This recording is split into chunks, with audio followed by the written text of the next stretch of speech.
Now moving on, Prime Minister Narendra Modi is on a landmark visit to Namibia, marking the final leg of his five-nation tour and the first visit by an Indian Prime Minister to the African nation in nearly 3 decades. Now the visit is expected to further deepen ties between India and Namibia.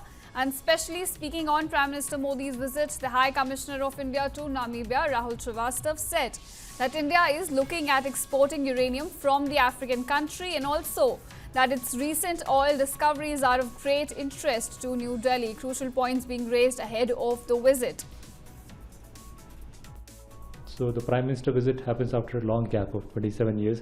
We have a long range of things that we want to discuss, primarily about trade and investment. We are interested in critical minerals in Namibia. Some of our PSUs would want to invest here. We are looking at export of uranium from Namibia to India, and there have been recent oil and gas discoveries in Namibia. That is also an area of interest. We will be discussing about defense cooperation because Namibia wants to procure defense items from India, and capacity building is one of the important pillars of India-Namibia relations. These are the key points that will be raised during Prime Minister Modi's Namibia visit. Now, when it comes to the rich reserves of uranium, copper, cobalt, rare earth minerals and its recent oil discoveries, all of these are getting renewed global attention. And if you look at the facts, the country is the world's 4th largest producer of uranium oxide. This very mineral fuels the nuclear industry and also produces zinc and gem quality diamonds.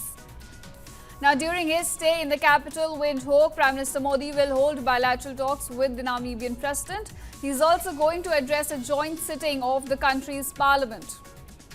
When we talk about the trade ties between India and Namibia, bilateral trade between the two nations stood at about $814 million in the year 2023 to 2024, with Indian side exports accounting for about half that figure. A key highlight of the visit will also be the signing of a technology agreement enabling unified payment interoperability between the two countries. Further, a notable symbol of trust between the two nations remains the translocation of 8 cheetahs from Namibia to India's Kuno National Park that took place in 2022. And it remains the world's first intercontinental transfer of a major carnivore species. Now, bilateral relations between the two have continued to strengthen over the years through high-level exchanges, development cooperation and also people-to-people contacts.